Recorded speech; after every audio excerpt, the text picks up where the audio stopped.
മനുഷ്യ സമൂഹത്തിൻ്റെയും മാനവ സംസ്കാരത്തിൻ്റെയും അടിത്തറയാണ് കുടുംബമെന്ന സ്ഥാപനം.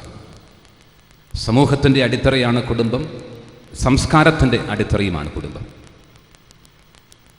കുടുംബത്തെക്കുറിച്ചുള്ള ഏതൊരു ചിന്തയും നമ്മെക്കൊണ്ടെത്തിക്കേണ്ടത് ദൈവത്തിങ്കിലേക്കാണ്. കാരണം ദൈവമാണ് കുടുംബത്തിൻ്റെ സ്ഥാപകൻ. ഉൽപ്പത്തി പുസ്തകം 2-ാം അധ്യായം 18-ാമത് വാക്യം അത് കൃത്യമായി സാക്ഷ്യപ്പെടുത്തുകയാണ്. മനുഷ്യൻ ഏകനായിരിക്കുന്നത് നന്നല്ല, അവന് ചേർന്ന ഇണയെ ഞാൻ നൽകും. മനുഷ്യന് ചേർന്ന ഇണയെ നൽകിക്കൊണ്ട് കുടുംബമെന്ന സ്ഥാപനം ആരംഭിച്ചത്, അതിന് തുടക്കമിട്ടത്, അത് സ്ഥാപിച്ചത് ദൈവമാണ് എന്നാണ് ഈ വാക്യത്തിലൂടെ നാം മനസ്സിലാക്കാൻ ശ്രമിക്കേണ്ടത്. കുടുംബത്തിൻ്റെ സ്ഥാപകൻ ദൈവമാണ്.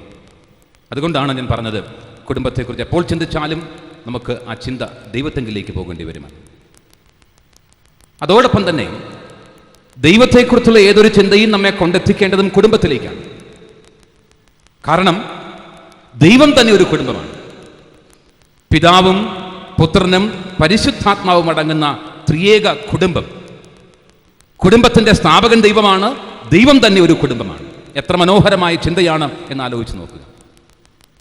പിതാവും പുത്രനും പരിശുദ്ധാത്മാവും അടങ്ങുന്ന കുടുംബം. പുത്രനെ അയച്ചത് പിതാവ്, പിതാവിലേക്കുള്ള വഴി പുത്രൻ, പുത്രന്റെ ശക്തിയോ പരിശുദ്ധാത്മാവ്. ഈ ഒരു ബന്ധം, ഈ കൂട്ടായ്മയുടെ ഒരു ബന്ധം, ഈ പരസ്പരമുള്ള ബന്ധം, മാതാപിതാക്കളും മക്കളും ഒക്കെ തമ്മിലുള്ള ഈ പരസ്പരമുള്ള ബന്ധം നമ്മുടെ ഓരോരുത്തരുടെയും കുടുംബങ്ങൾ ഉണ്ടായിരുന്നുവെങ്കിൽ, നമ്മുടെ കുടുംബങ്ങളിലും ഈ ത്രിയേക ദൈവത്തിൻ്റെ, ഈ ത്രിത്വത്തിൻ്റെ ഒരു അനുഭവം ഉണ്ടായിരുന്നുവെങ്കിൽ, നമ്മളുടെയൊക്കെ കുടുംബങ്ങൾ എത്ര മനോഹരമായി തീർന്നേനെ, എത്ര സന്തോഷപ്രദമായേനെ, എത്ര അനുഗ്രഹപ്രദമായേനെ എന്നുള്ള ചിന്ത ഈ പ്രസംഗത്തിൻ്റെ ആദ്യ ഭാഗത്ത് നാം നമ്മുടെ ഹൃദയത്തിൽ സ്വീകരിക്കേണ്ട ചിന്തയാണ്. കുടുംബത്തിൻ്റെ സ്ഥാപകൻ ദൈവം, ദൈവം തന്നെയാണ് കുടുംബം. മലയാള ഭാഷയിലെ ഏറ്റവും മനോഹരമായൊരു പദമാണ് കുടുംബം എന്ന പദം. ഞാൻ എൻ്റെ കോളേജിലെ അധ്യാപകരോട് ചോദിച്ചു, എന്താണ് ഈ കുടുംബമെന്ന മലയാള പദത്തിൻ്റെ അർത്ഥമെന്ന്. അവർ എനിക്കത് കൃത്യമായി പറഞ്ഞു തന്നു. അവർ പറഞ്ഞു, മലയാള ഭാഷയിലെ 2 പദങ്ങൾ ചേർന്നുണ്ടായ പദമാണ് കുടുംബം. കുടി അധികം ഇമ്പം സമം കുടുംബം. ഇതാണ് ആ വാക്ക്, അങ്ങനെയാണ് ആ വാക്ക് പിരിച്ചെഴുതേണ്ടത്. ഞാനൊരു ദമ്പതി കൺവെൻഷനിൽ ഇപ്രകാരം പിരിച്ചു പറഞ്ഞപ്പോൾ അടുത്തിരുന്ന ഭാര്യയെ തോണ്ടി ഭർത്താവ് പറഞ്ഞു, കേക്കടി, കുടി അധികം ഇമ്പം സമം കുടുംബം. അവിടെ തന്നെ കുടിയുണ്ടെന്നാണ് പറയുന്നത്. അപ്പം ഞാൻ പറഞ്ഞു, സഹോദരൻ, ആ കുടിയല്ല ഈ കുടി. ഇവിടെ കുടി എന്ന വാക്കിൻ്റെ അർത്ഥം വീടെന്നാണ്. തോപ്രാംകുടിയെന്നും പണക്കൻ കുടിയെന്നും കണക്കൻ കുടിയെന്നും ഒക്കെ ഇട്ടിട്ടുണ്ട്. വീടെന്ന അർത്ഥം. ഇമ്പം എന്ന വാക്കിൻ്റെ അർത്ഥം സ്നേഹമെന്നാണ്. കുടുംബം എന്ന വാക്കിൻ്റെ അർത്ഥം തന്നെ സ്നേഹമുള്ള വീട് എന്നാണ്, സ്നേഹമുള്ള ഭവനമെന്നാണ്. സഹോദരങ്ങളെ, ഇതാണ് കുടുംബം എന്ന വാക്കിൻ്റെ അർത്ഥമെങ്കിൽ എൻ്റെ ഇപ്പോഴത്തെ കുടുംബത്തിന് ഈ പദം യോജിക്കുമോ എന്നുള്ള ചിന്ത നമ്മുടെ മനസ്സിനെ അലട്ടേണ്ട ചിന്തയാണ്. എൻ്റെ കുടുംബത്തിനെ ഇപ്പോൾ കുടുംബമെന്ന് വിളിക്കാമോ? അവിടെ സ്നേഹമുണ്ടോ, സമാധാനമുണ്ടോ, ഇമ്പമുണ്ടോ എന്നുള്ള ചോദ്യം നമ്മുടെ ഓരോരുത്തരെയും ഇത്തരമൊരു കൂടിവരവിൻ്റെ സമയത്ത് അലട്ടിയാൽ തീർച്ചയായും ദൈവത്തിൻ്റെ കൃപ സ്വീകരിച്ചുകൊണ്ട്, ദൈവത്തിൻ്റെ കരുണ സ്വീകരിച്ചുകൊണ്ട് നമ്മുടെ കുടുംബങ്ങളെ പുതുക്കിപ്പണിയുവാൻ എനിക്കും നിങ്ങൾക്കും ഈ കൂടിവരവിലൂടെ അവസരം ലഭിക്കും എന്ന കാര്യത്തിൽ യാതൊരു തർക്കവുമില്ല. അത്തരമൊരു അനുഭവത്തിലേക്കാണ് നാം പതിയെ നീങ്ങേണ്ടത്. അപ്പോൾ കുടുംബം എന്ന വാക്കിൻ്റെ അർത്ഥം എന്ന് ഞാൻ പറഞ്ഞു, എന്തെന്ന് ഞാൻ പറഞ്ഞു. പക്ഷേ കുടുംബത്തിൽ താമസിക്കുന്ന അനേകർക്കും ഈ ഒരു അനുഭവം ഉണ്ടാകുന്നില്ല. കുടുംബത്തിൽ താമസിക്കുന്ന അനേകർക്കും അത് സന്തോഷപ്രദമായ അനുഭവങ്ങൾ പ്രദാനം ചെയ്യുന്നില്ല. എൻ്റെ കോളേജിലെ വിദ്യാർത്ഥി, ഞാൻ SB കോളേജിൽ പഠിപ്പിക്കുന്ന അധ്യാപകനാണ്.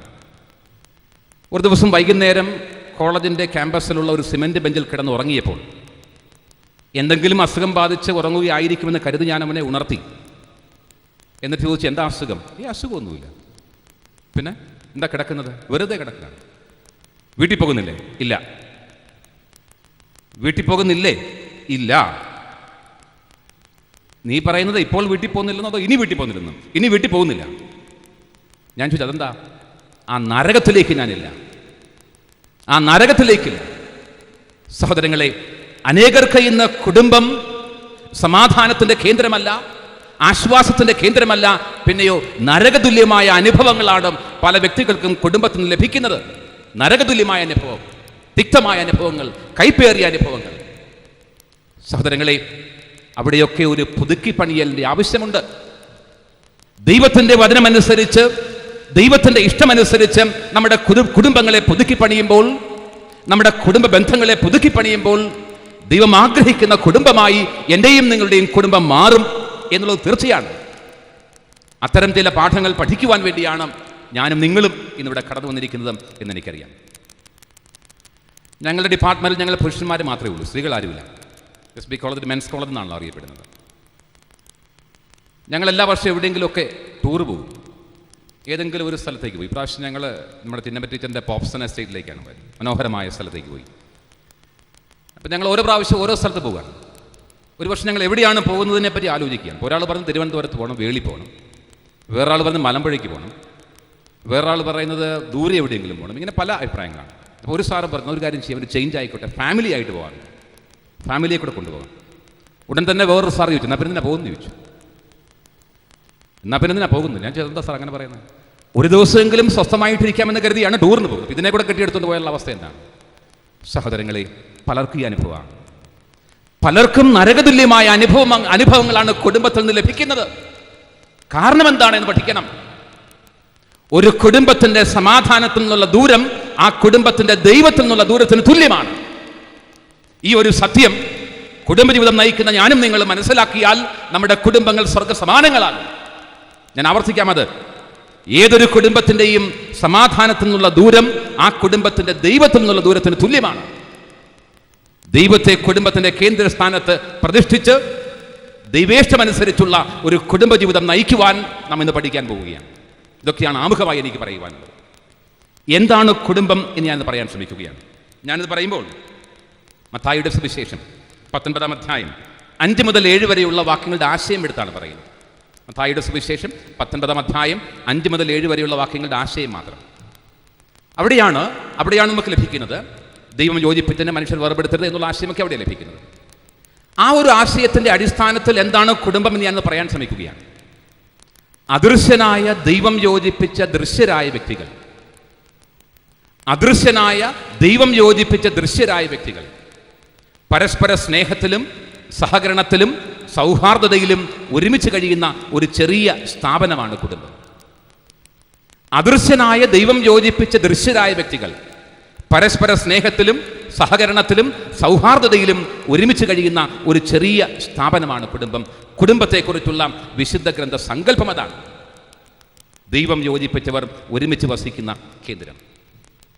മത്തായിയുടെ സുവിശേഷം 19-ാം അധ്യായം 5-ാമത് വാക്യം കൃത്യമായി പറഞ്ഞിരിക്കുന്നു. അവിടെ പുരുഷനെ പറ്റിയാണ് പറയുന്നത്. മാതാവിനെയും പിതാവിനെയും വിട്ട് അവൻ ഭാര്യയോട് പറ്റിച്ചേരുമെന്ന് പറയുന്നു. കാലാകാലങ്ങളിൽ ഇത് വായിച്ച് സത്യം പറയുമ്പോൾ എനിക്കിത് കേൾക്കുമ്പോൾ ചിരി വരും. ഈ പറ്റിച്ചേരുക എന്ന് പറഞ്ഞാൽ എന്താണ്? അതെന്തൊരു വാക്ക്, ഈ പറ്റിച്ചേരുക?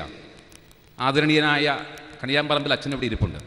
ഞാൻ പറയുന്ന ഒന്നും അദ്ദേഹത്തിന് കേൾക്കാൻ സാധിക്കില്ല എന്നും എനിക്കറിയാം. എങ്കിൽ പോലും ഞാൻ ഈ അടുത്ത സമയത്ത് വളരെ തീക്ഷ്ണമായി ബൈബിൾ പഠിക്കാൻ തുടങ്ങി, ഒരു പ്രത്യേക കാര്യത്തിന് വേണ്ടി. ഞാൻ ഏറ്റവും കൂടുതൽ പഠിക്കാൻ സ്വീകരിച്ചിരിക്കുന്ന മാർഗം അച്ഛൻ്റെ ഒരു പുസ്തകം വായിക്കുക എന്നുള്ളതായിരുന്നു. ആ വേദപുസ്തകത്തിൻ്റെ ഭാഷ്യം വായിക്കുകയാണ്. അതിൽ കൃത്യമായി അദ്ദേഹം പറഞ്ഞു വെച്ചിട്ടുണ്ട്, ഈ പറ്റിച്ചേരുക എന്ന് പറഞ്ഞാൽ എന്താണെന്ന് പറയുന്നത്. നമ്മളുടെയൊക്കെ വീടുകളിൽ ഊണുമേശ, മൈക്ക ഒട്ടിച്ച ഊണുമേശയുണ്ട്. ആദ്യം നമ്മളത് പ്ലൈവുഡ് കൊണ്ട് പണിയും. അതിനുശേഷം അതിൻ്റെ പുറത്ത് സൺമേക്ക ഒട്ടിക്കും. മനോഹരമായ രസകരമായ മേശയാണ്.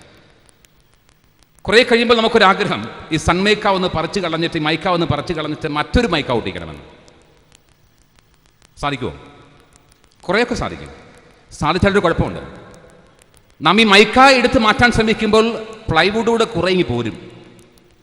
കുറേ മൈക്കയും കിട്ടും, കുറേ പ്ലൈവുഡ് കിട്ടും. എന്ന് പറഞ്ഞാൽ പ്ലൈവുഡിന് ദോഷമുണ്ടാകാതെ മൈക്കായെ മാറ്റുവാൻ സാധിക്കുകയില്ല, മൈക്കായ്ക്ക് ദോഷമുണ്ടാകാതെ പ്ലൈവുഡിനെ മാറ്റുവാൻ സാധിക്കുകയില്ല. അതാണ് പറ്റിച്ചേരുക എന്ന് പറഞ്ഞാൽ. സഹോദരങ്ങളെ, അത്രമാത്രം ഇഴയടുപ്പമുള്ളൊരു ബന്ധം, ആ ഒരു ബന്ധം കുടുംബത്തിൽ അനുഭവിക്കണം. അത്തരമൊരു സ്വർഗീയ കേന്ദ്രമായി നമ്മുടെ കുടുംബങ്ങൾ മാറണം. ഇതൊക്കെയാണ് കുടുംബത്തെ പറ്റിയുള്ള വിശുദ്ധ ഗ്രന്ഥ സങ്കല്പം. കുറച്ചുകൂടി വ്യക്തമായി പറഞ്ഞാൽ, സ്വർഗരാജ്യത്തിന്റെ ഒരു ചെറിയ പതിപ്പ് ഭൂമിയിൽ ഉണ്ടാകുവാൻ വേണ്ടി സ്ത്രീയെയും പുരുഷനെയും തമ്മിൽ ദൈവം ബന്ധിപ്പിക്കുന്നതാണ് കുടുംബം. സ്വർഗരാജ്യത്തിന്റെ ഒരു ചെറിയ പതിപ്പ് ഭൂമിയിൽ ഉണ്ടാകുവാൻ സ്ത്രീയെയും പുരുഷനെയും തമ്മിൽ ദൈവം ബന്ധിപ്പിക്കുന്നതാണ് കുടുംബം. സഹോദരങ്ങളെ, ഞാൻ സൂചിപ്പിച്ചതുപോലെ ആൾക്കാർ പറയുന്നു സ്വർഗമല്ല നരകമാണ് എന്ന്.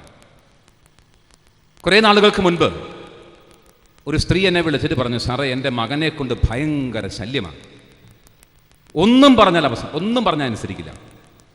ആരാണ്ടൊക്കെ പറയുന്നത് കേട്ടു, സാറ് കൗൺസിലിംഗ് നടത്തും, അതുകൊണ്ട് എൻ്റെ കുഞ്ഞിനെ ഒന്ന് കൗൺസിൽ ചെയ്ത് ശരിയാക്കി തരണമെന്ന് പറഞ്ഞു.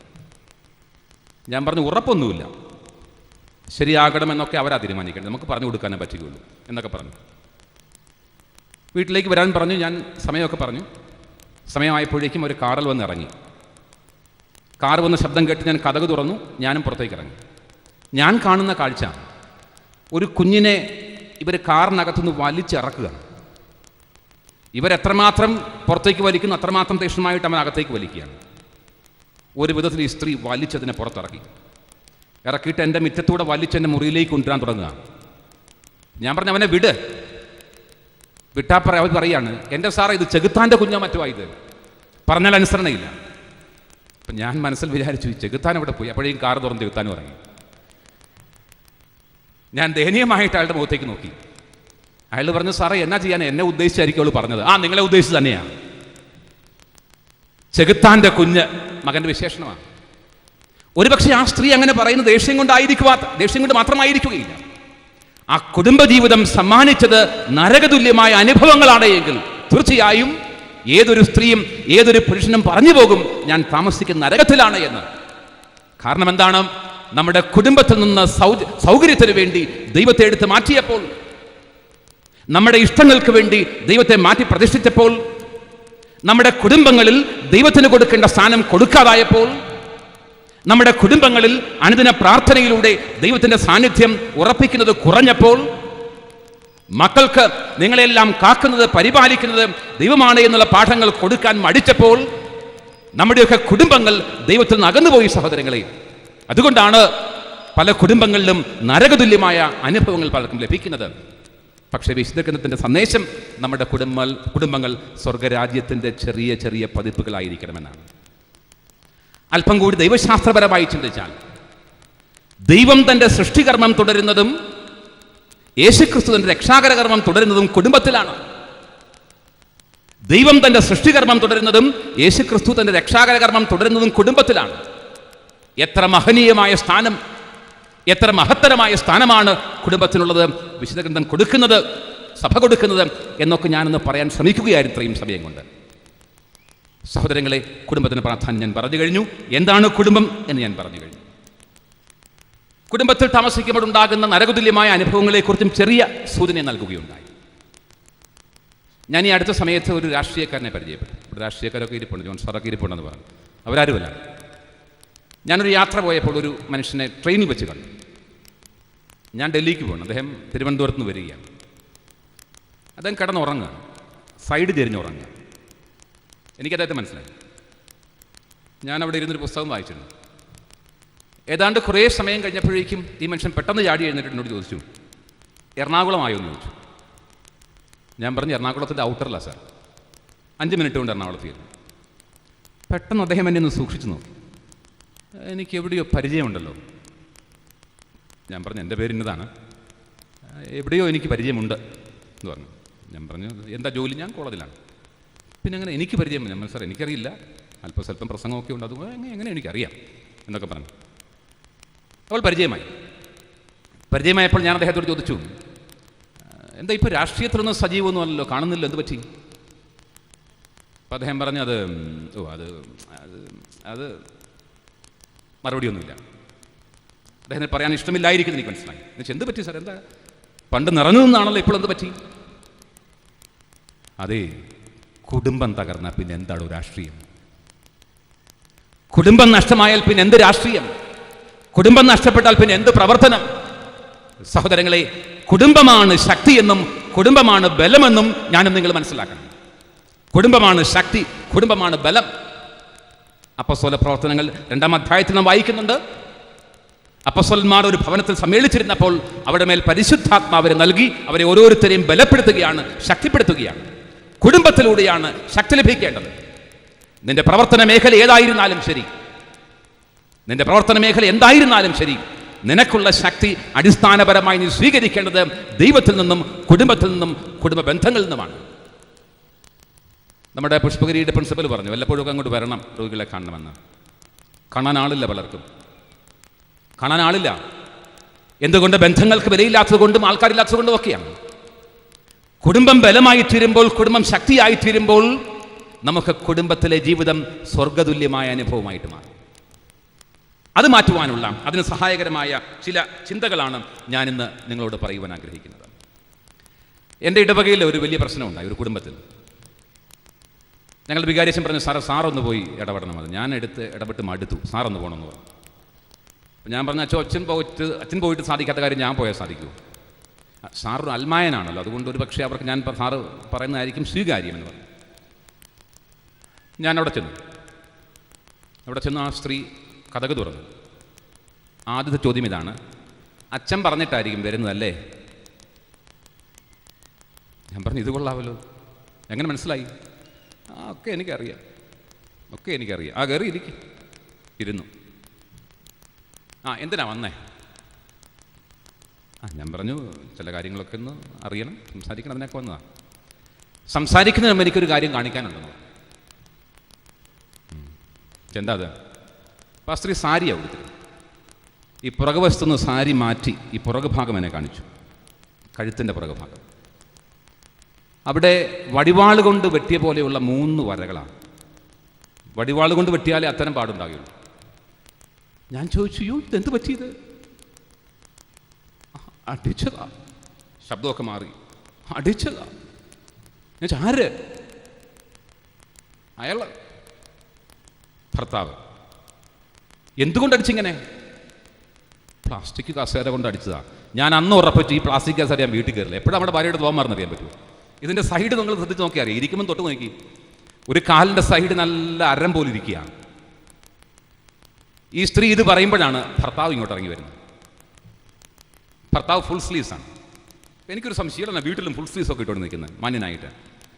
അത് ശരി, വന്ന ഉടനെ കാണിച്ചല്ലേ, ഇത് കണ്ടോളാൻ പറഞ്ഞു. കൈ അങ്ങോട്ട് പൊക്കി. അവിടെ കിടക്കുന്ന 3 എണ്ണം.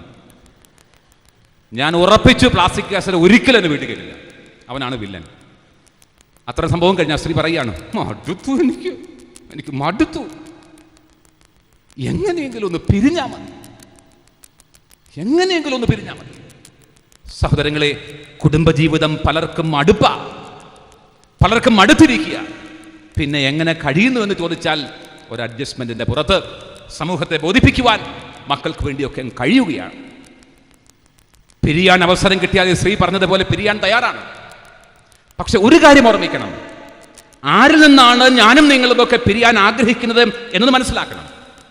കൃത്യമായി വചനം പറയുന്നു. മലാഖിയുടെ പുസ്തകം 2-ാം അധ്യായം 14-ാമത് വാക്യം. മലാഖി 2:14. നിന്റെ യൗവനത്തിൽ ഞാൻ സാക്ഷി നിന്ന് നിനക്കൊരു സ്ത്രീയെ നൽകി. സഹോദരങ്ങളെ, വചനത്തിൽ പാഠഭേദം വരുത്താൻ പാടില്ല എന്നാണ് ആരും സമ്മതിക്കുകയില്ല. അച്ഛനെ ഒട്ടും സമ്മതിക്കുകയില്ല.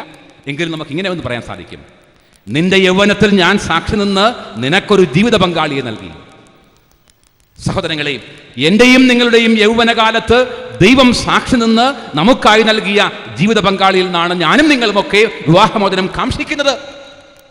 ദൈവഹിതത്തിന്, ദൈവേഷ്ടത്തിന്, ദൈവവചനത്തിന് എതിരായ പ്രവൃത്തിയാണ്.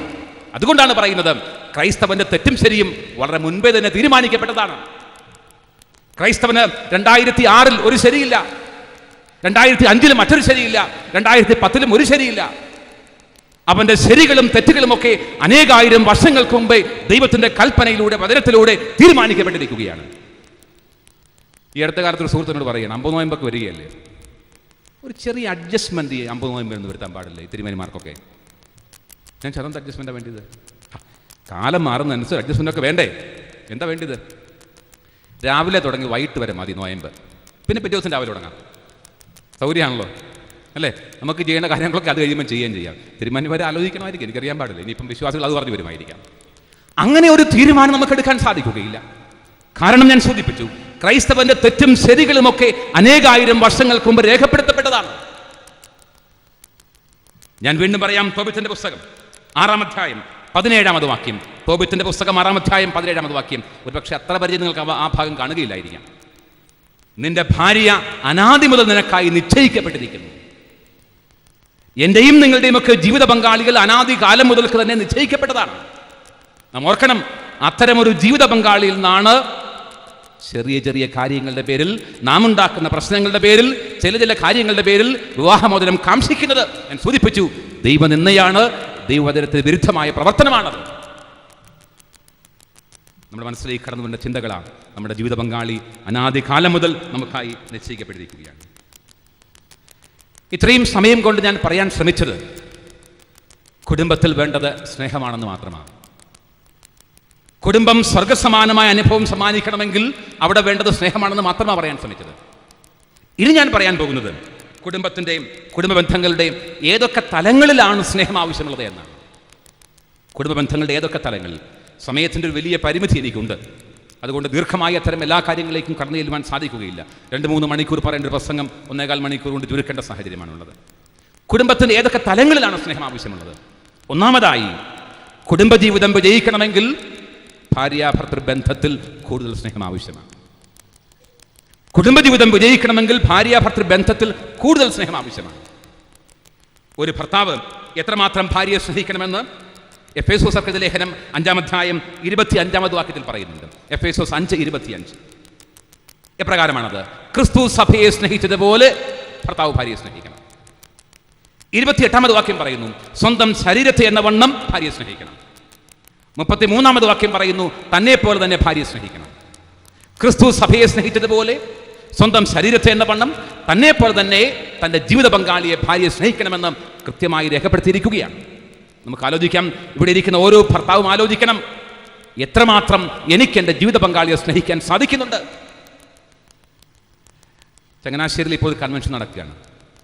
ഇന്നലെ ഇവിടെ പ്രസംഗിക്കാൻ വന്ന കളത്തിലച്ഛനും ഞാനുമാണ് അതിൻ്റെ പ്രോഗ്രാമിൻ്റെ ചാർജ്. ഇന്നലെ അച്ഛനെ എന്നെ അവിടെ ഏൽപ്പിച്ച് അച്ഛൻ ഇങ്ങോട്ട് പോകുന്നു, ഇന്ന് ഞാൻ അച്ഛനെ ഏൽപ്പിച്ച് ഞാനും ഇങ്ങോട്ട് പോകുന്നു. കഴിഞ്ഞ വർഷം കൺവെൻഷൻ നടക്കുന്നു. 10,000 പേര് പങ്കെടുക്കുന്ന കൺവെൻഷനാണ്. ഞാൻ താഴെ ഇരിക്കുക, സമാപന ഗാനം പാടിക്കൊണ്ടിരിക്കുന്നു, ആൾക്കാർ പിരിഞ്ഞു പോയിക്കൊണ്ടിരിക്കുകയാണ്. ഒരു പ്രദേശത്തേക്കുള്ള ബസ്സിൻ്റെ അനൗൺസ്മെൻറ്റ് മറന്നുപോയി. അതൊന്ന് പറയാൻ വേണ്ടി ഞാൻ സ്റ്റേജിലേക്കൊന്ന് കയറിയിരുന്നു. അപ്പോൾ സ്റ്റേജിൽ നിന്നുകൊണ്ട് വെറുതെ താഴേക്ക് നോക്കി, ആൾക്കാർ എത്രമാത്രമൊക്കെ ഉണ്ട് എന്നൊക്കെ അറിയാൻ, എങ്ങനെയാണ് പോകുന്നതെന്നൊക്കെ അറിയാൻ വേണ്ടി താഴേക്ക് നോക്കിയപ്പോൾ മുൻഭാഗത്ത് ഏതാണ്ട് 3-ാം നിരയിലായി ഒരു സ്ത്രീ ഒറ്റയ്ക്കിരിക്കുക, കുനിഞ്ഞിരിക്കുക, കൈകൊണ്ട് മുഖം പൊത്തിയിട്ടുണ്ട്, ഇടയ്ക്കിടയ്ക്ക് തല ഇങ്ങനെ ഉയരുന്നുണ്ട്.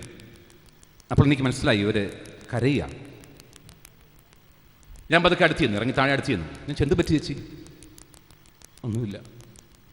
എന്ത് പറ്റി? എന്താ, ആരെങ്കിലും വരാമെന്ന് വേണ്ടി വന്നില്ലേ? എന്തെങ്കിലും നഷ്ടപ്പെട്ടോ? ഒന്നുമില്ല. ഒന്നുമില്ലെന്ന് പറഞ്ഞാൽ പിന്നെ അവിടെ വന്നിട്ട് ചേച്ചി പറയണമെന്നും പറയാൻ നമുക്ക് പറ്റില്ലല്ലോ. ഞാനിങ്ങനെ പോന്നു. പിറ്റേ ദിവസം കൺവെൻഷൻ അവസാനിക്കുക. ആൾക്കാരെല്ലാവരും സന്തോഷത്തിൻ്റെ പാട്ടൊക്കെ പാടി പിരിഞ്ഞുകൊണ്ടിരിക്കുന്നു. ഞാൻ വെറുതെ അങ്ങോട്ട് നോക്കുക, ചേച്ചി അതേ സ്ഥലത്തിരുന്ന് അതുപോലെ തന്നെയുള്ള പരിപാടിയാണ്, തല പൊക്കിക്കൊണ്ടിരിക്കുക. അപ്പോൾ എനിക്ക് മനസ്സിലായി ചേച്ചിക്ക് എന്തോ കാര്യമായ പ്രശ്നമുണ്ട്. ഞാൻ വീണ്ടും അടുത്ത് കൂടി ചേച്ചിയുടെ, ചേച്ചി എന്ത് പറ്റി? ഇന്നലെയും കരയുന്നു ചേച്ചി, ഇന്നും കരഞ്ഞല്ലോ, എന്ത് പറ്റി ചേച്ചി? ഒന്നുമില്ല. ഓക്കെ, ഞാൻ വീണ്ടും ഒന്നുകൂടെ ആവർത്തിച്ചു, ഇനിയും ചോദിക്കത്തില്ല, ഒന്നുകൂടി ചോദിച്ചു, എന്ത് പറ്റി ചേച്ചി, എന്താ കാര്യം, എന്താ? അതുകൊണ്ട് ഏതായാലും വലതു ഭാഗത്തേക്ക് വിരൽ ചൂണ്ടിയിട്ട് പറഞ്ഞു, ഞാൻ അത് കണ്ടുകൊണ്ടിരിക്കുക. അവിടെ എന്താണ് കാഴ്ച? അതൊരു കാണുന്ന കാഴ്ച തന്നെയാണ്. 2 കാലം തളർന്നു പോയ സ്ത്രീയെ ഒരു ദിവസം, എല്ലാ ദിവസവും അവരുടെ ഭർത്താവ് കൺവെൻഷന് കൊണ്ടുവരും. ഞാനും കണ്ടിട്ടുണ്ടത്. വൈകുന്നേരത്താണ് വരിക, നേരത്തെ വരും, ഓട്ടോറിക്ഷയിലാണ് വരിക. ഓട്ടോറിക്ഷ ഓടിച്ച് കൺവെൻഷൻ പന്തലിൻ്റെ അകത്ത് കയറ്റും. പിന്നെ കാണുന്നത് ഓട്ടോറിക്ഷയിൽ നിന്ന് ആദ്യം ഭർത്താവ് പുറത്തിറങ്ങും, 2 കൈ പുറത്തേക്ക് വരും, ഭർത്താവിൻ്റെ കഴുത്തിൽ കെട്ടിപ്പിടിക്കും, ഭർത്താവ് കോരി എടുത്തുകൊണ്ട് കസേരയിരുത്തുക. ഞാനത് കുറേ നാളുകളായി കാണുന്നതാണ്. ഇപ്പോൾ കാണുന്നത് അതുപോലെ ഭർത്താവ് കോരി എടുത്ത് തിരിച്ചു കൊണ്ടുപോവുക. ഞാൻ പറഞ്ഞു, കഷ്ടമല്ലേ, കഷ്ടമല്ലേ? ആ സ്ത്രീയുടെ മട്ടും ഭാവമൊക്കെ ഇങ്ങോട്ട് മാറി. ആ സ്ത്രീ പറയാണ്, കഷ്ടമോ? ഭാഗ്യമാണ്, ഭാഗ്യമാണ്, ഭാഗ്യമാണ്. ചേട്ടാ, ഇതെന്ത് ഭാഗ്യമായത്? ആ ഭർത്താവിൻ്റെ അത്രയും സ്നേഹം കിട്ടുന്നുണ്ടല്ലോ, ആ ഭർത്താവിൻ്റെ അത്രയും സ്നേഹം കിട്ടുന്നുണ്ടല്ലോ. അതാണ് ഭാര്യ പറയുന്നത്. എന്നെ അറിയാമോ? ഞാൻ പറഞ്ഞ എനിക്കറിയാൻ പാടില്ല, കാര്യമൊക്കെ പറഞ്ഞു. കഴിഞ്ഞ 4 വർഷമായി എൻ്റെ ഭർത്താവിനോട് സംസാരിക്കാറ് പോലുമില്ല. അയാളുടെ മുൻപിൽ ഞാൻ ചെല്ലരുത് എന്നാണ് ഓർഡർ. തുടരുന്നു ആ സ്ത്രീ. സ്നേഹിക്കുകയൊന്നും വേണ്ട, അത് കിട്ടാനും പോകുന്നില്ല. പക്ഷെ ഒരു പരിഗണനയെങ്കിലും, ഭാര്യയാണ് എന്നുള്ളതിൻ്റെ പരിഗണനയ്ക്ക് വേണ്ടി കൊതിക്കുന്ന അനേകം ഭാര്യമാർ നമ്മുടെ കുടുംബങ്ങളിലുണ്ട്. സ്നേഹമല്ല ആവശ്യപ്പെടുന്നത്, പരിഗണനയാണ്. കിട്ടുന്നില്ല. പലർക്കും പലവിധ കാരണങ്ങളാൽ കിട്ടുന്നില്ല, കിട്ടാതെ പോവുകയാണ്. ഈ അടുത്ത കാലത്ത് തിരുവല്ലക്കാർ നമ്മളെ പഠിപ്പിച്ചു സ്നേഹത്തിൻ്റെ ഓരോ തന്മാത്രയും എത്രമാത്രം വിലപ്പെട്ടതാണ് എന്ന്. കണ്ടു കാണും നിങ്ങൾ ആ പടം, ഇല്ലെങ്കിൽ പോയി കാണണം തീർച്ചയായും. സ്നേഹത്തിൻ്റെ ഓരോ തന്മാത്രയും എത്രമാത്രം വിലപ്പെട്ടതാണെന്ന പടം പറയുന്നു. കിട്ടാത്ത സ്നേഹത്തെ പറ്റിയുള്ള പരാതിയാണ്, പരിഭവമാണ്. സ്നേഹിക്കുമെന്നും വേണ്ടൊരു പരിഗണനയെങ്കിലും. അപ്പോഴാണ് വചനം പറയുന്നത്, സ്വന്തം ശരീരത്തെ എന്ന വണ്ണം സ്നേഹിക്കണം, സഭയെ സ്നേഹിച്ച പോലെ സ്നേഹിക്കണം, നിന്നെ പോലെ സ്നേഹിക്കണം. പലർക്കും അതിന് സാധിക്കാതെ പോവുകയാണ്. സഹോദരങ്ങളെ, പലവിധ കാരണങ്ങളാൽ ആ കാരണങ്ങളിലേക്ക് നമുക്ക് പോകാം, പിന്നീട് പോകാം. തിരിച്ച് ഭാര്യ എന്ത് ചെയ്യണമെന്ന് ഈ ഭാഗത്ത് തന്നെ പറയുന്നുണ്ട്. 5:33 പറയുന്നുണ്ട്, ഭാര്യയാകട്ടെ ഭർത്താവിനെ ബഹുമാനിക്കുകയും വേണം. അതിലെല്ലാം അടങ്ങിയിട്ടുണ്ട്. മുകൾ പറഞ്ഞ മുഴുവൻ ആശയങ്ങളും അടങ്ങിയിരിക്കുകയാണ് ബഹുമാനത്തിൽ. അവിടെ സ്നേഹമുണ്ട്, കരുതലുണ്ട്, വാത്സല്യമുണ്ട്, ഭയമുണ്ട്, എല്ലാമുണ്ട്.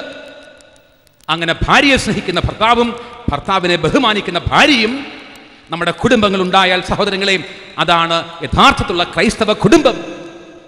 അത്തരമൊരു കുടുംബം സൃഷ്ടിക്കുവാൻ ഈ കൂടിവരവ് മുഖാന്തരമാകണം. ഭാര്യയെ സ്നേഹിക്കുന്ന ഭർത്താവും ഭർത്താവിനെ ബഹുമാനിക്കുന്ന ഭാര്യയും ഈ സ്നേഹം കണ്ടു വളരുന്ന കുട്ടികളും. ഒരിക്കലും സ്ത്രീ എന്നോട് ചോദിച്ചു,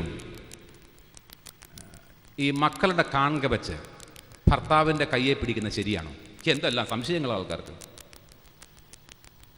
മക്കൾ കാങ്ക ഭർത്താവിൻ്റെ കയ്യെ പിടിക്കുന്നത് ശരിയാണ്? തിരുമേനിമാരൊക്കെ ഇരിപ്പുണ്ടെങ്കിലും ഞാൻ പറയുകയാണ്, കുടുംബജീവിതം ആയുള്ളത് പറയാതിരിക്കാൻ നിവർത്തിയില്ല.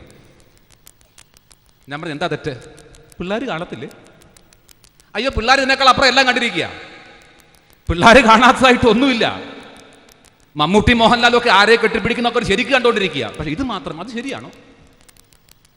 ഭാര്യാഭർത്തൃ ബന്ധത്തിലെ ഇത്തരമുള്ള നിമിഷങ്ങൾ മക്കൾ കാണണം. അതിലൂടെയാണ് മക്കൾ മനസ്സിലാക്കുന്നത് എൻ്റെ അപ്പൻ എൻ്റെ അമ്മ എത്രമാത്രം അവരെ പരസ്പരം സ്നേഹിക്കുന്നുണ്ട് എന്ന്. ഇത്തരം സ്നേഹത്തിൻ്റെ ശക്തമായ അനുഭവങ്ങളും പ്രകടനങ്ങളും നമ്മുടെ കുട്ടികൾ കാണാൻ സാധിച്ചാൽ നമ്മളെപ്പോലെ കുടുംബജീവിതം കൊതിക്കുവാൻ, കുടുംബജീവിതം നയിക്കുവാൻ അവർ കൊതിക്കും. ഞാനൊരു സ്ഥലത്ത് പ്രസംഗിക്കാൻ വേണ്ടി പോയി.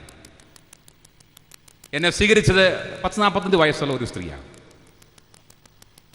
എന്നെ കണ്ടുകൊണ്ട് വലിയ സ്നേഹത്തോടെ വന്ന് സ്വീകരിച്ച്, സാർ ബാ, എൻ്റെ കൂടെ നടക്കുകയാണ്. അപ്പം എന്നോട് പറഞ്ഞു, എനിക്ക് സാറിനെ അറിയാം. ഞാൻ പറഞ്ഞു, ആ ഓക്കെ, സന്തോഷം. പക്ഷെ സാറ് പ്രസംഗകനായിട്ടൊന്നുമല്ല എനിക്കറിയാവുന്നത്. ഞാൻ പിന്നെ എങ്ങനെ അറിയാവുന്നത്? ഞങ്ങളുടെ അന്നമ്മ ടീച്ചറിൻ്റെ മോനായതുകൊണ്ടാണ്. എൻ്റെ ടീച്ചറായിരുന്നു അന്നമ്മ ടീച്ചർ. മന്ദിരത്തിൽ പഠിച്ചതാണ് ആ കുട്ടി. ഇപ്പോൾ 40-46, ഇപ്പോൾ ഒരു 48 വയസ്സ് കാണുമായിരിക്കാം. പരിചയമൊക്കെ ആയി. അതുകൊണ്ട് ഞാൻ ചോദിച്ചു, ഭർത്താവ്? അത് കേട്ടില്ലെന്ന് വെച്ചു. അപ്പം ഞാൻ വിചാരിച്ചവർ കേൾക്കാഞ്ഞിട്ടായിരിക്കുന്നു. ഭർത്താവ് എവിടെയാ? പിന്നെ അവർ കേൾക്കുന്നില്ല, വേറെ കാര്യങ്ങളൊക്കെ. ഞാൻ കല്യാണം ഒന്നും കഴിച്ചിട്ടില്ല.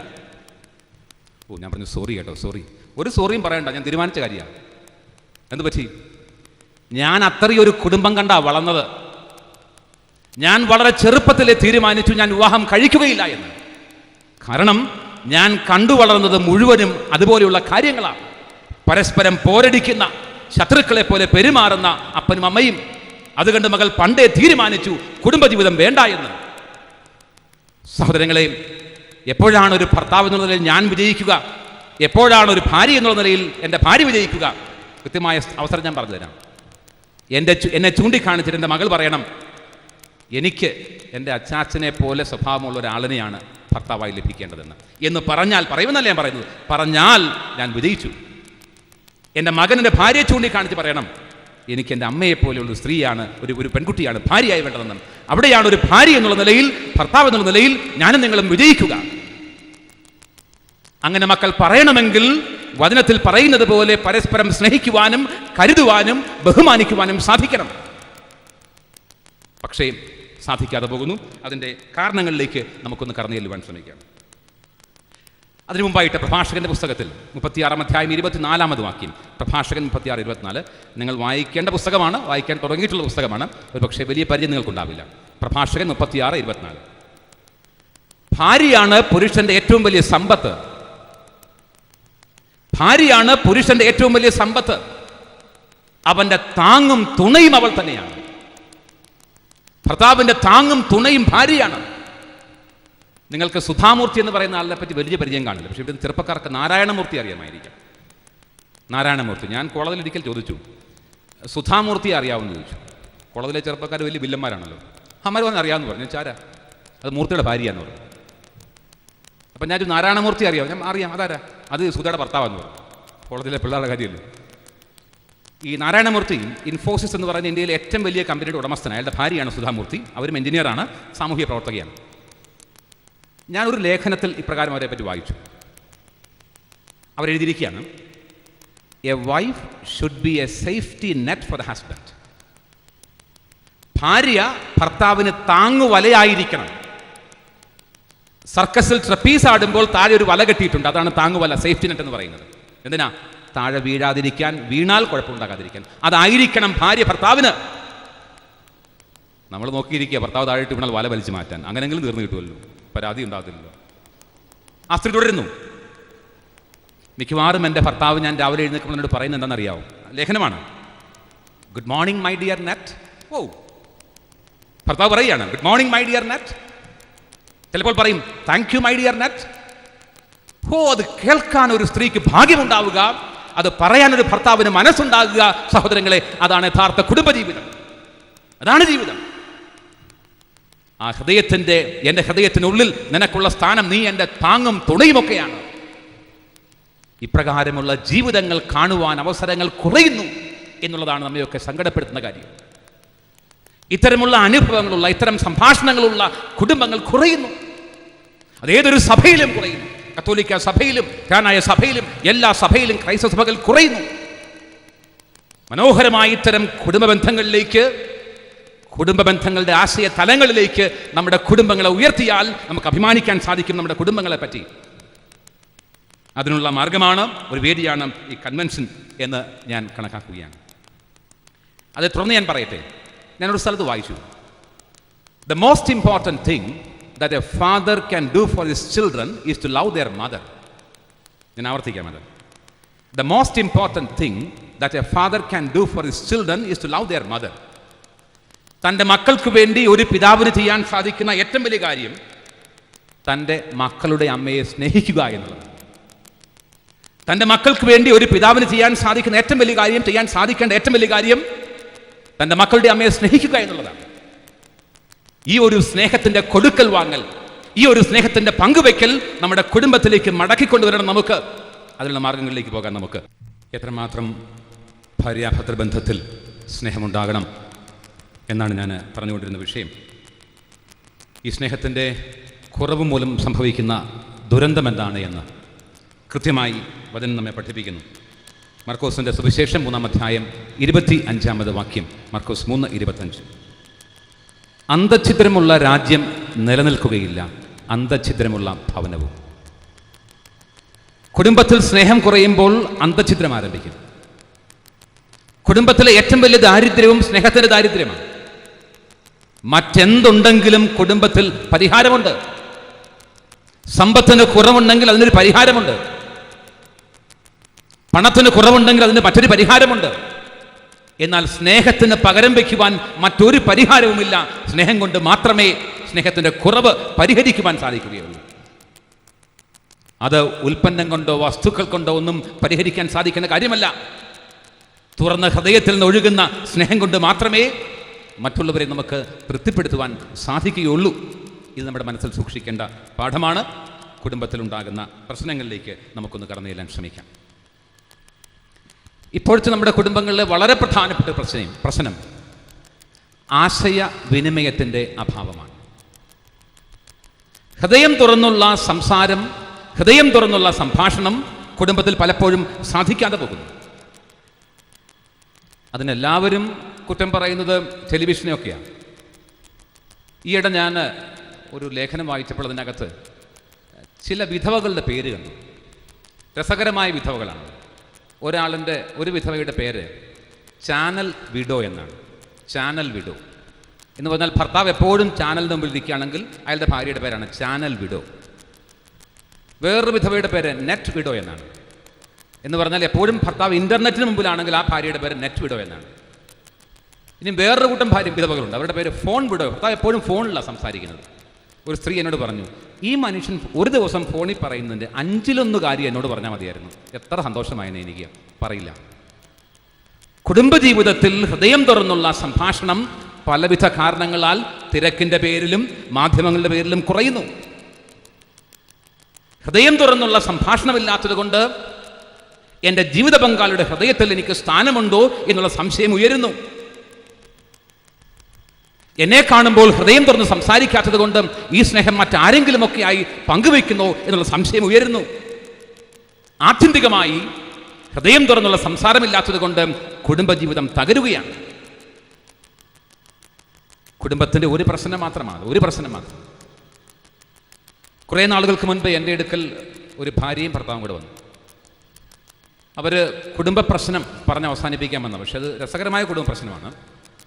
സ്വത്ത് വീതം വെക്കുന്നത് ആണല്ലോ ഇപ്പം നമ്മുടെ പ്രധാനപ്പെട്ട പ്രശ്നം അത് തന്നെയാണ്. ക്രൈസ്തവ സഭകളിലെ പ്രധാനപ്പെട്ട ഒരു പ്രശ്നം, കുടുംബത്തിൻ്റെ പ്രശ്നം സ്വത്തിൻ്റെ പ്രശ്നമാണ്. അപ്പം അത് വീതം വെക്കുന്ന പ്രശ്നത്തെപ്പറ്റി ചർച്ച ചെയ്യാൻ വന്നതാണ്. 4 പ്രാവശ്യം വരേണ്ടി വന്നു ഈ ഭാര്യയ്ക്കും ഭർത്താവിനും. ഓരോ പ്രാവശ്യം ഭർത്താവിന് ഒരു 68-70 വയസ്സുണ്ട്, ഭാര്യയ്ക്ക് ഒരു 65 വയസ്സ് ഉറപ്പാണ് എന്നൊക്കെ എനിക്ക് തോന്നുന്നു. ഓരോ പ്രാവശ്യം വന്നപ്പോഴും എനിക്ക് ഈ സ്ത്രീയോടുള്ള ബഹുമാനം കൂടി, ഭർത്താവിനോടുള്ള ബഹുമാനം കൂടി, അതിനേക്കാൾ കൂടി ആദരവായി, പിന്നെ അവസാനം അസൂയായി. ഈ ഭാര്യയോടും ഭർത്താവിനോടും എനിക്ക് അസൂയായി. അതിന് കാരണം ഇവർ തമ്മിലുള്ള ബന്ധം കൊണ്ടാണ്. പ്രായമേറെ ചെന്നു എന്നൊക്കെ ഞാനും നിങ്ങളും പറയുമ്പോഴും അവർ സൂക്ഷിക്കുന്ന സംസാരത്തിലെ മിതത്വം, പരസ്പരമുള്ള ബഹുമാനം, ആ കരുതൽ, ആ നടക്കുന്ന രീതി ഒക്കെ എന്നെ അസൂയപ്പെടുത്തി കളഞ്ഞു. അതുകൊണ്ട് തന്നെ ഈ പ്രശ്നമെല്ലാം പറഞ്ഞ് അവസാനിപ്പിച്ച ദിവസം ഞാൻ ഈ സ്ത്രീയോട് ഒരു കാര്യം ചോദിക്കുമെന്ന് ഉറപ്പിച്ചു. ഞാൻ അവസാനം ചോദിച്ചു, നിങ്ങളുടെ കുടുംബജീവിതത്തിൻ്റെ ഒരു കാര്യം അറിഞ്ഞാൽ കൊള്ളാം എനിക്ക്. അയ്യോ സാറേ, എന്താ വേണ്ടി? നിങ്ങളുടെ കുടുംബജീവിതത്തിൽ ഇന്ന് വരെ നിങ്ങൾ മറന്നിട്ടില്ലാത്ത ഒരു സംഭവം ഒന്ന് പറയാമോ എന്ന് ഈ സ്ത്രീയോട് ചോദിച്ചു. ഈ സ്ത്രീ പറഞ്ഞു, സാറേ എനിക്ക് അങ്ങനൊന്നും പറയാനൊന്നുമുള്ള വിദ്യാഭ്യാസമൊന്നുമില്ല. കല്യാണം കഴിഞ്ഞിട്ട് തന്നെ 10-38 വർഷമൊക്കെ കഴിഞ്ഞു. ഞാനിതൊന്നും വലുതായിട്ടൊന്നും ഓർക്കുന്നൊന്നുമില്ല, പറയാനും അറിയില്ല. ഈ ഭർത്താവ് പറഞ്ഞു കൊടുക്കടി, സാറിനൊരു പോയിന്റ് കിട്ടുമല്ലോ. ഏതായാലും ഞാൻ പ്രസംഗം ജീവിക്കുന്ന ആളാണ്, അപ്പം ഒരു പോയിന്റ് സാറിന് കിട്ടുകയും ചെയ്യും. എനിക്കറിയാം, ഞാൻ ഓർക്കുന്നുണ്ടെന്ന് പറഞ്ഞു. തുടങ്ങി. ഇന്നലെ എന്നവണ്ണം ഞാൻ ഓർക്കുക.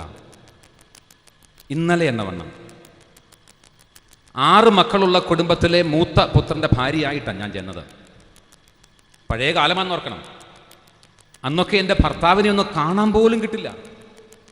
അമ്മായിയമ്മയുടെ കണ്ണു വെട്ടിച്ച് വേണം ഭർത്താവിനോട് സംസാരിക്കാൻ. ഇന്നാണെങ്കിലോ അമ്മായിയമ്മയ്ക്ക് സംസാരിക്കണേ മരുമോടെ കണ്ണു വെട്ടിക്കണം. അതാണ് ഇപ്പോഴത്തെ അവസ്ഥ.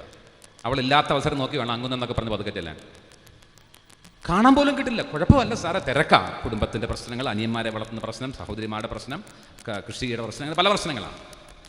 പക്ഷെ എന്തൊക്കെ ഉണ്ടെങ്കിലും ശരി സാറേ, രാത്രി പണിയെല്ലാം ഒതുക്കി. പഴയ ആൾക്കാർക്ക് മനസ്സിലാകും അത്. ഏറ്റവും അവസാനം ചെയ്യുന്നൊരു പരിപാടി കച്ചി വലിച്ച് പശുവിന് കൊടുക്കുക എന്നുള്ളതാണ്. പഴയ ആൾക്കാർക്ക് മനസ്സിലാകും. അതെല്ലാം കഴിഞ്ഞ്, എല്ലാം ഒതുക്കിക്കഴിഞ്ഞ് ഞാനും ഭർത്താവും കൂടെ മുറ്റത്തിരിക്കും. ഞങ്ങളുടെ വീട്ടിലോട്ട് കയറി വരുന്നൊരു പടിയുണ്ട്. ആ പടിയുടെ ഏറ്റവും മുകളിലിരിക്കും. ഒരു സൈഡ് ഞാൻ, അങ്ങേ സൈഡ് എൻ്റെ ഭർത്താവ്. ഞാനത് പറയുമ്പോൾ, ഈ സ്ത്രീ അത് പറയുമ്പോൾ ഞാൻ ആ സ്ത്രീയുടെ മുഖത്തേക്ക് നോക്കും. ഒരു ചെറിയ നാണമൊക്കെ ഉണ്ട് അതൊക്കെ പറയുമ്പോൾ. ഞാനതൊക്കെ ആസ്വദിക്കുകയാണ്. ആ സ്നേഹത്തിൻ്റെ തികവ് ഞാൻ ആസ്വദിച്ചുകൊണ്ടിരിക്കുക. ഒരു ദിവസം ഈ എൻ്റെ ഭർത്താവ് പതിയെ എൻ്റെ കൈയെടുത്ത് ഭർത്താവിൻ്റെ കയ്യിലേക്ക് വെച്ചു. എന്നിട്ട് അതിൻ്റെ മുകളിലേക്ക് ഭർത്താവിൻ്റെ കൈ വെച്ചു. എന്നിട്ട് എൻ്റെ മുഖത്തേക്ക് നോക്കി എന്നോട് പറയുക, എൻ്റെ ദൈവമേ, മറ്റാർക്കും കൊടുക്കാതെ നിന്നെ എനിക്ക് തന്നെ തന്നല്ലോ. മറ്റാർക്കും കൊടുക്കാതെ നിന്നെ എനിക്ക് തന്നെ തന്നല്ലോ എന്ന് പറഞ്ഞിട്ട് ആ സ്ത്രീ കരയുക. ഞാനിത് വലിയ കാര്യം എന്നുള്ള നിലയിൽ പല കൺവെൻഷനിൽ പ്രസംഗിക്കും. ഒരു കൺവെൻഷനിൽ പ്രസംഗം കഴിഞ്ഞുകൊണ്ട സ്ത്രീകളൊക്കെ എൻ്റെ ചുറ്റും കൂടിയിട്ട് പറഞ്ഞു, സാറേ ഇതൊന്നും വലിയ കാര്യമൊന്നും അല്ല. ഞങ്ങളുടെ വീട്ടിലൊക്കെ എല്ലാ ദിവസവും ഇത് തന്നെയാണ് പറയുന്നത്. ഞാൻ പറഞ്ഞു, ഭാഗ്യം വേണം അത് കേൾക്കണമെങ്കിൽ. പക്ഷെ പറയുന്നത് ഇങ്ങനെയല്ല. പിന്നെ എങ്ങനെ പറയുന്നത്? എൻ്റെ ദൈവമേ, വേറെ ആരുടെയും തലയെ കെട്ടി വെക്കാതെ എൻ്റെ തലയിൽ തന്നെ ഇതിനെ കൊണ്ട് കെട്ടി വെച്ചല്ലോ. സഹോദരങ്ങളെ, ഹൃദയം തുറന്നുള്ള സംസാരം ആ സ്ത്രീ എത്രമാത്രം സ്വീകരിച്ചു. തൻ്റെ ഭർത്താവിൻ്റെ സ്നേഹം മുഴുവനും അനുഭവിക്കുന്നതിൻ്റെ ആ ഭംഗിയും ആ തീവ്രതയും ആ സ്ത്രീയുടെ മുഖത്തുണ്ട്. ഇതുപോലെയുള്ള ഹൃദയം തുറന്നുള്ള സംസാരത്തിലൂടെ, സംഭാഷണത്തിലൂടെ, ആശയവിനിമയത്തിലൂടെ പരസ്പരമുള്ള ബന്ധങ്ങളെ ഉറപ്പിക്കുവാനും ശക്തിപ്പെടുത്തുവാനും നമുക്ക് സാധിക്കുന്നില്ല എങ്കിൽ നമ്മുടെ കുടുംബജീവിതം പരാജയപ്പെടും.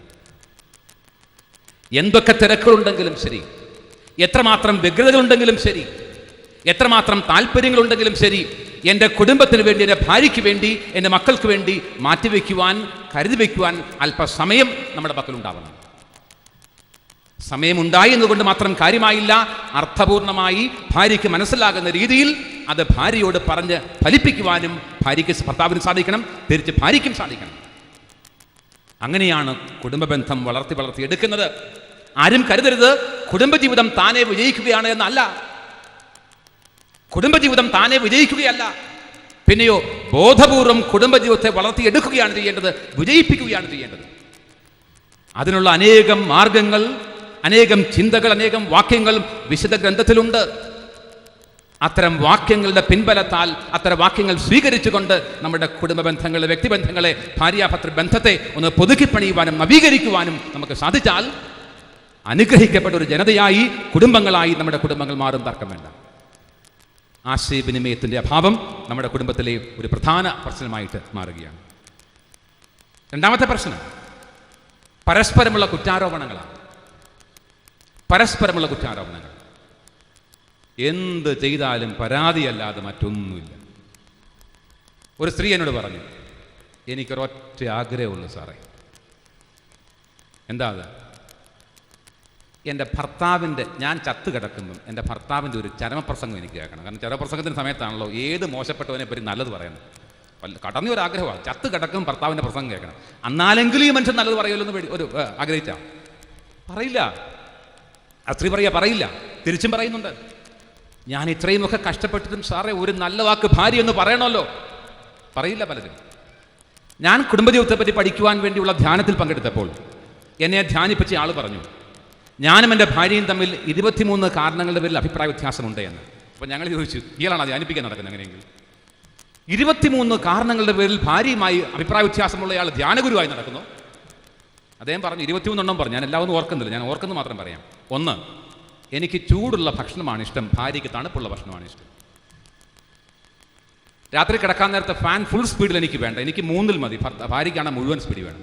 ഇങ്ങനെ തുടങ്ങി 23 കാരണങ്ങളാണ്. ഞങ്ങളൊക്കെ മനസ്സിൽ കരുതി എങ്ങനെ ഈ മനുഷ്യൻ ജീവിക്കുമെന്ന്.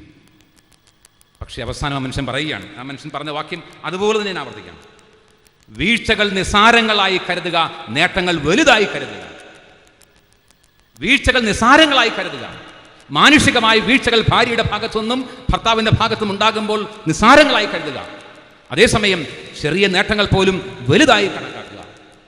ഈ ഒരു ശൈലി, ഈ ഒരു സംസാര ശൈലി, ആശയവിനിമയ ശൈലി, ബന്ധങ്ങളുടെ ശൈലി സ്വീകരിക്കുവാൻ സാധിച്ചാൽ നിന്റെ ഭാര്യ ഒരു അനുഗ്രഹമായി ഭർത്താവിന് തോന്നും, ഭർത്താവ് അനുഗ്രഹമായി ഭാര്യയ്ക്ക് തോന്നും. ഈ ഭാര്യയെയും ഭർത്താവിനെയും അല്ലെങ്കിൽ മാതാപിതാക്കളെ ഞങ്ങൾക്ക് മാതാപിതാക്കളായി കിട്ടിയെന്നതിൻ്റെ പേരിൽ മക്കൾ അഭിമാനിക്കും. അങ്ങനെ അഭിമാനബോധമുള്ള കുടുംബങ്ങൾ അതായി മാറുന്ന നമ്മുടെ ഓരോ കുടുംബവും, ഭാര്യയെ ചൊല്ലി അഭിമാനിക്കുന്ന ഭർത്താവ്, ഭർത്താവിനെ ചൊല്ലി അഭിമാനിക്കുന്ന ഭാര്യ, മാതാപിതാക്കളെ അഭിമാനിക്കുന്ന മക്കൾ, അത്തരമൊരു സമൂഹമാണ്, അത്തരമൊരു കുടുംബമാണ് ഭൂമിയിലെ സ്വർഗരാജ്യം എന്ന് നമുക്ക് പഠിക്കാം. ഞാനതിൻ്റെ വിശദാംശങ്ങളിലേക്കൊന്നും പോകാൻ ആഗ്രഹിക്കുന്നില്ല. സമയമുണ്ടായതിന് നമുക്കതെല്ലാം പോകാമായിരുന്നു, സമയമില്ല. മൂന്നാമത്തെ കാര്യം അഹംഭാവവും അഹങ്കാരവും നിറഞ്ഞ പെരുമാറ്റവും സംസാരവുമാണ്. അഹങ്കാരവും അഹംഭാവവും നിറഞ്ഞ പെരുമാറ്റവും സംസാരവും. ഞാൻ ഇതുപോലെ ഒരു പ്രസംഗ പര്യടനത്തിന് ഗൾഫിൽ പോയി. അപ്പോൾ അവിടെ എൻ്റെ മുഖ്യ സംഘാടകൻ, അദ്ദേഹം നിർബന്ധിച്ച് എന്നെ ഒരു വീട്ടിൽ കൊണ്ടുപോയി. നിർബന്ധിച്ച് കൊണ്ടുപോയതാണ്. സമയമില്ല എങ്കിലും പോകണമെന്ന് പറഞ്ഞവിടെ കൊണ്ടുപോയി. ഞങ്ങൾ ആ വീട്ടിൽ ചെന്നു. കഥകൾ തുറന്ന് ഞങ്ങൾ അകത്ത് കയറി. ഉടനെ ആ സ്ത്രീ ചോദിച്ചു, പ്രസംഗിക്കാൻ വന്ന ആളാണോ? ഞാൻ പറഞ്ഞു അതെ. ഞങ്ങൾക്ക് വരാനൊന്നും സമയം കിട്ടിയില്ല, ഒത്തിരി പണിയുണ്ടായിരുന്നു. ഞാൻ സാരമില്ല, ഇരുന്നു. വിദേശ രാജ്യത്ത് പോയിട്ടുള്ള ആൾക്കാർക്കറിയാം, നമ്മൾ അവിടെ വെച്ച് മലയാളികളെ കണ്ടാൽ സ്ഥിരമായി ചോദിക്കുന്ന 2 ചോദ്യങ്ങളുണ്ട്. അവിടെ വെച്ച് കണ്ടാൽ ചോദിക്കും, നാട്ടിലെവിടെയാണ് വീട്, എന്നാ ഇവിടെ വന്നത്? ഇതൊരു സ്ഥിരം ചോദ്യമാണ്. ഇവിടെ ഇരിക്കുന്ന ആരെങ്കിലും ഉണ്ട് അവർക്ക് അറിയാതെ. നാട്ടിലെവിടെയാണ് വീട്, എന്നാ വന്നത്? അതേ ആൾക്കാരെ നാട്ടിൽ വെച്ച് കാണുമ്പോൾ ചോദിക്കുന്ന വേറെ 2 സ്ഥിരം ചോദ്യങ്ങളുണ്ട്. എന്നാ വന്നത്, എന്നാ പോകുന്നത്? 4 ചോദ്യങ്ങൾ നമുക്കറിയാവുന്നത്. അതനുസരിച്ച് ഞാൻ ചോദിച്ചു, നാട്ടിലെവിടെയാണ് വീട്? വീട് പറഞ്ഞു. എന്നാ ഇവിടെ വന്നത്? അപ്പോഴേക്കും ഭർത്താവും വന്നു. വന്നത് പറയുകയാണ്, അതൊരു കഥയാണ്. അതെന്താണപ്പോൾ? ഞാനാ ഇവിടെ ആദ്യം വന്നത്. നാട്ടിൽ ഞാൻ അവധിക്ക് എന്നതാണ് കല്യാണത്തിന്. അപ്പം പല കല്യാണം ആലോചിച്ചു, ഒന്നും നടന്നില്ല. അവസാനം ഇതാണ്ടിരിക്കുന്നു. ഞാൻ അതിനെപ്പറ്റിയൊന്നും പറയുന്നില്ല. ഞാനാ ഈ മനുഷ്യനോട് കൊണ്ടുവന്നേ. ഇപ്പം എന്നെ വേണ്ട, എൻ്റെ വാക്കിന് വിലയില്ല. ഈ മനുഷ്യനെ മാത്രമോ? ഇതിൻ്റെ പുറകെ കുറേ എണ്ണം വന്നിവിടെ. അനിയൻ എന്നുള്ള പേര് വന്നു, പെങ്ങളുടെ മക്കൾ വന്നു, അളിയന്മാർ വന്നു. എല്ലാവരും കുടുംബം അങ്ങ് ഉയർന്നു. ഇപ്പോൾ അങ്ങ് എന്നെ വേണ്ടിപ്പം, എന്നെ വേണ്ട, എന്നെ വേണ്ടെന്നായി. ഒരു കാര്യം എന്നോട് ചോദിക്കില്ല. ഈ കുടുംബത്തെ മുഴുവനും ഇത്രയുമാക്കുന്നത് ഞാനാ. സ്ത്രീ അങ്ങ് തിളയ്ക്കുകയാണ്, വാക്കുകൾ കൊണ്ടങ്ങ് തിളയ്ക്കുകയാണ്. നിസ്സഹായനായി ആ ഭർത്താവ് കുനിഞ്ഞ് ഇരിപ്പാണ്, ഒന്നും മിണ്ടുന്നില്ല. ഞങ്ങൾ പ്രാർത്ഥിച്ചിറങ്ങിപ്പോന്നു. ഭാഗ്യം കൊണ്ട് എനിക്ക് മറ്റൊരു ഭവനത്തിലും പോകാൻ അവസരം കിട്ടി.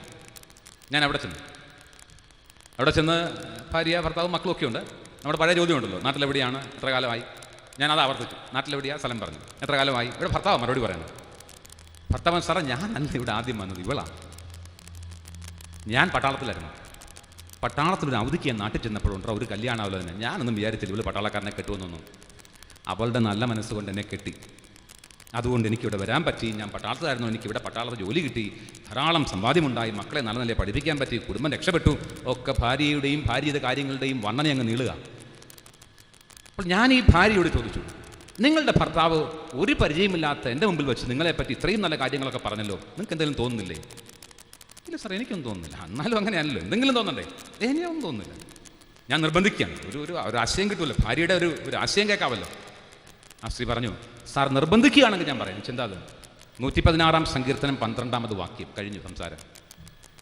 116:12. എനിക്ക് വേദവസ്തൊന്നും വലുതായിട്ട് അറിയാൻ പാടില്ല. ഞാൻ മറിച്ച് നോക്കി. ഇപ്രകാരമാണ്: കർത്താവ് എൻ്റെ മേൽ ചൊരിഞ്ഞ അനുഗ്രഹങ്ങൾക്ക് ഞാൻ എന്ത് പകരം കൊടുക്കും?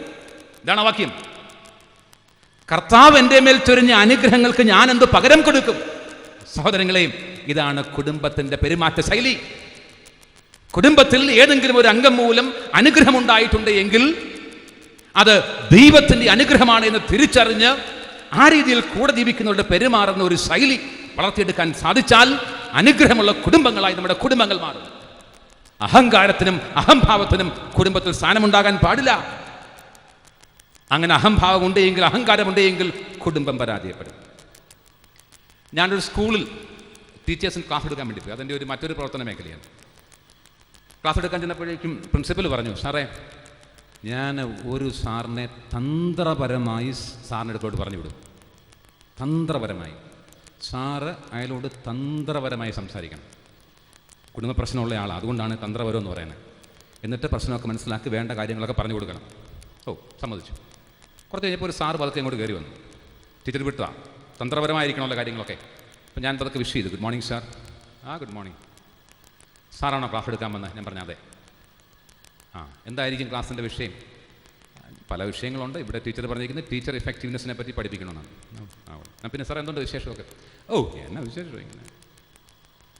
അതെന്താ സാർ ഒരു സന്തോഷമില്ലാത്ത രീതിയിൽ നിർബന്ധിച്ചാണോ ഈ സെമിനാർ നടക്കുന്നത്? ഓ, അതുകൊണ്ടൊന്നും അല്ല, കാര്യമൊന്നും ഇല്ല സാറേ. സാർ ആകപ്പെടെ നിരാശനാണെന്ന് തോന്നുന്നില്ല. തന്ത്രപരമായിട്ട് വേണമല്ലോ കാര്യങ്ങളൊക്കെ നീക്കാൻ.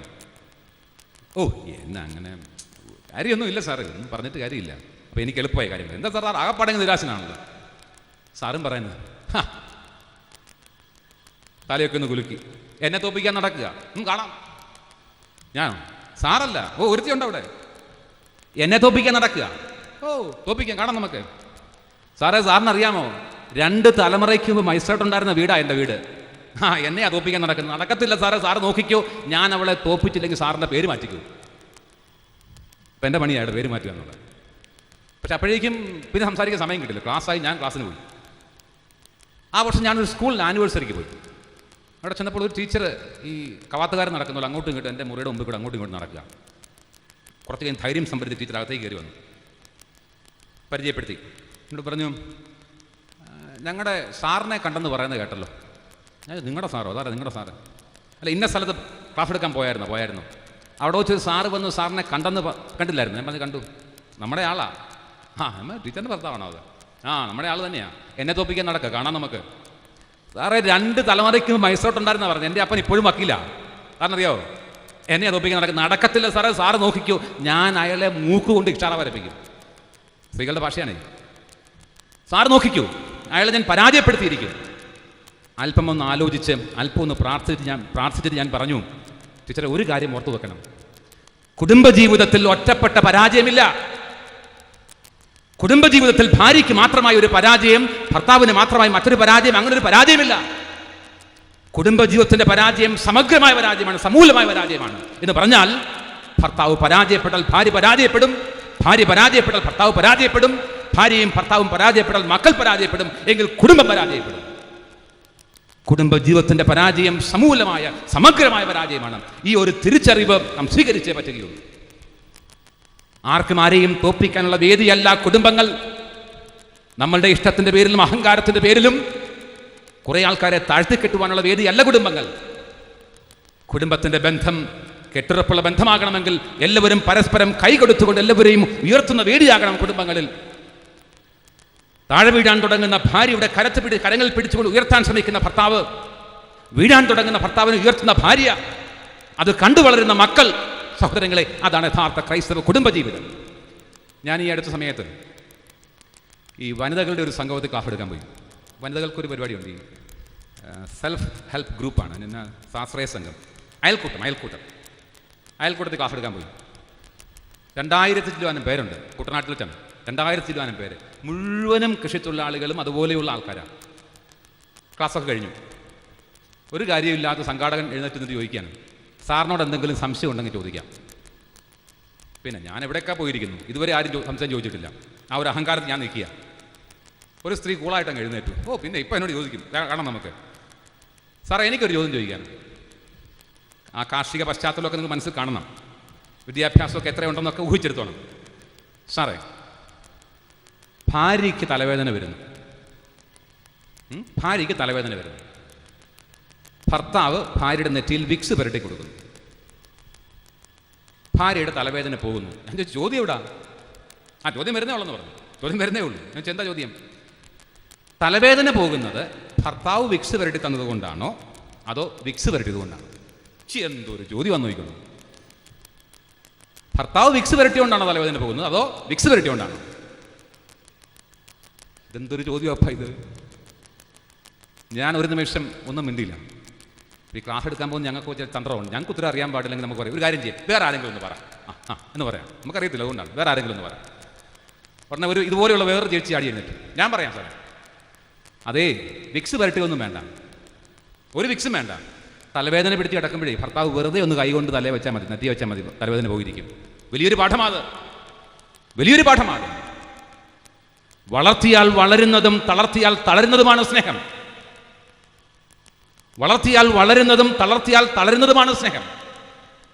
തലവേദന എടുത്ത് കിടക്കുമ്പോൾ എല്ലാ ദിവസവും ഒരു തലവേദന, എൻ്റെ അപ്പോ എന്നാണോ ഇതിന് തലയൊന്ന് പോകുന്നു ചോദിച്ചാൽ തലവേദന കൂടും. തലവേദനയായോ, ബുദ്ധിമുട്ടായോ, പ്രയാസമായോ എന്നൊക്കെ ചോദിക്കുമ്പോൾ ഒരു പ്രയാസവും ഇല്ല, അന്നേരം കിട്ടും ചായ, ഒരു ഗ്ലാസ് കിട്ടും, ഉറപ്പാ, എത്ര തലവേദന ഉണ്ടെങ്കിലും. അതുകൊണ്ടാണ് പറയുന്നത്, വളർത്തിയാൽ വളരുന്നതും തളർത്തിയാൽ തളരുന്നതുമാണ് സ്നേഹം. ഇത്തരം ഒരു പെരുമാറ്റ ശൈലി, ജീവിത ശൈലി നമ്മുടെ കുടുംബങ്ങളിലേക്കൊന്ന് കൊണ്ടുവരാൻ ശ്രമിച്ചാൽ നമ്മുടെ കുടുംബങ്ങൾ സ്വർഗസമാനങ്ങളായി മാറും. കുറേ നാളുകൾക്ക് മുമ്പ് ഈ റേഷൻ കാർഡ് കിട്ടി, എനിക്കും കിട്ടിയ റേഷൻ കാർഡ്. ഞാനത് വാങ്ങാൻ പോയത്. ഞങ്ങളുടെ വീട്ടിലെ റേഷൻ കാർഡ് മേടിച്ചിട്ട് ഞാനൊന്ന് മറച്ചു നോക്കി, എന്നെ തന്നെ എഴുതിയിരിക്കുന്നൊക്കെ അറിയാൻ വേണ്ടി. എൻ്റെ അപ്പൻ്റെ പേരാണ് ആദ്യം, PM വർഗീസ്, കുടുംബനാഥൻ, കൂനാഥൻ, വയസ്സ് 48. അതിൻ്റെ അടിയിൽ റൂബിൾ രാജ്, വയസ്സ് 78. ചേട്ടാ, എന്തൊരു കഷ്ടം നോക്കണം.